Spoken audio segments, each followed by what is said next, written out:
Ned, welcome to the IABM Impact Stage at NAB 2025. It's lovely to have you here. Thank you. You've had an amazing career. Started way back in the A. Way back. It's already being insulted. Yeah, I've been in it for 30 years. I've done consulting, and but most recently I spent 20 years at Microsoft.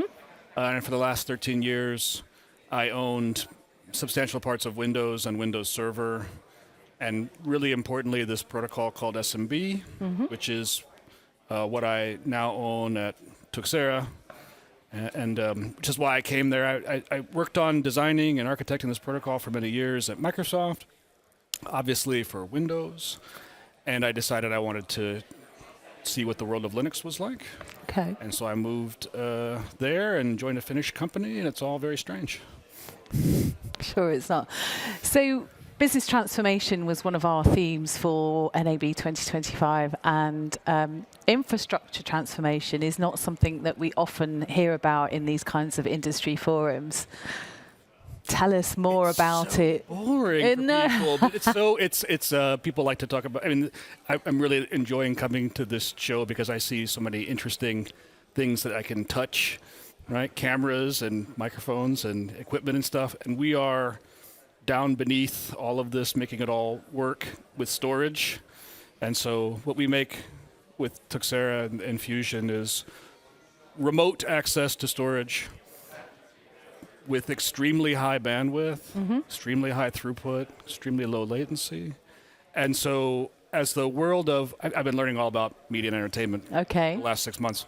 And so everything gets bigger over time when it comes to data, and media is sort of on the bleeding edge of making things bigger. So you've got 4K, and then suddenly it's 8K, and there's 12K, and I'm seeing all these signs for Ks that I had never heard of. And that just means much larger data sets. And as production moves into we're trying to edit things as we film or as we make a TV show, it necessitates having, the unfinished product, which is lots of cameras and lots of footage and lots of, for us, data, and being able to absorb all that into a central spot that everybody can look at and work on and share and edit in real time, and production staff and post-production staff can just be pounding at it all the time. And that's what we do, is we make that all completely as seamless as we possibly can, as fast, as sort of bottomless as we can, so that you're not sitting there waiting. I mean, our whole story is around productivity. We just want to make it so that you're never waiting for something to happen, waiting for something to finish, waiting for a progress bar. We try to eliminate all of that. And I guess in an industry where the variety of content that's being produced and the amount of content that's being produced, being able to get that out and serve audiences quickly is really, really important. I mean, that's the only thing that anybody really cares about from us, is how fast can you make it? How much can we spend time working and not waiting? That's really what we deal with. And so how fast have you made it? Have you got some examples? I was just getting yelled at by my marketing person because they had signs talking about how fast we were, and then on Friday before we did our latest testing and doubled our numbers. Wow. So for Windows machines, we were pushing 11.3 gigabytes a second through us. And then we were like, well, we made a new build and we were doing 22 gigabytes. We almost doubled it. For Mac, which, this is an industry where Mac OS is really important and really used, and has always really struggled to have good performance for networking and storage. We're pushing 8 gigabytes a second now. Wow. 5 gig in Resolve renders. I mean, it's just unheard of numbers, even for us. I mean, we were pretty happy and shocked with ourselves just a couple of days ago. And so would a product like yours enable things like the extended augmented reality? Is that going to enable those content creation?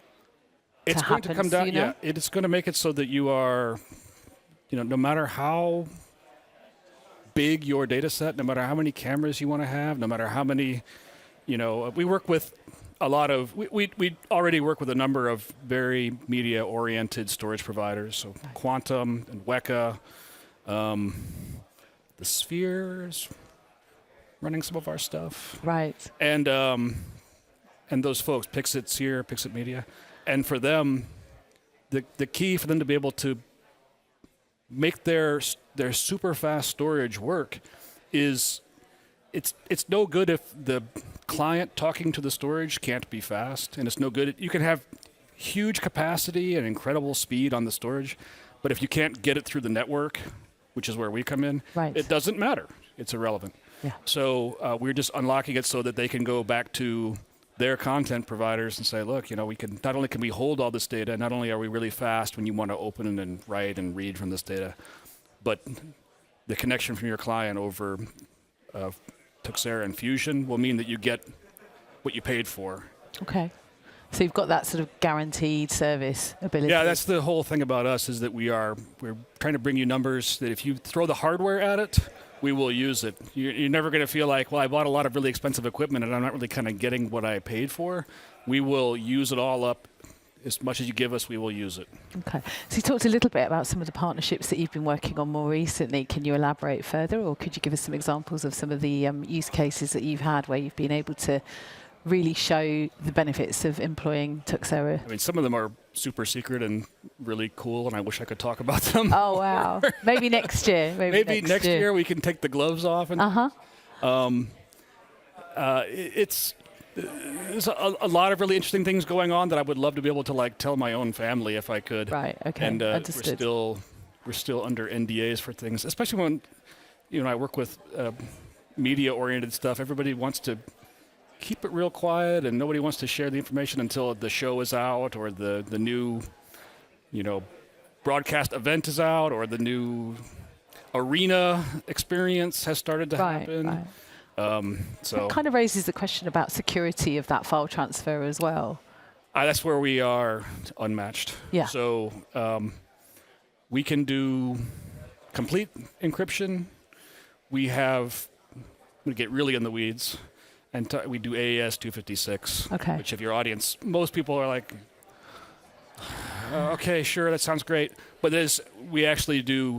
If you started to read about and hear about quantum computing. There's a point now where there's real concern that quantum computing can start breaking encryption in real time and reading data in real time. And we offer options that are still forecast to be quantum proof for the next few decades.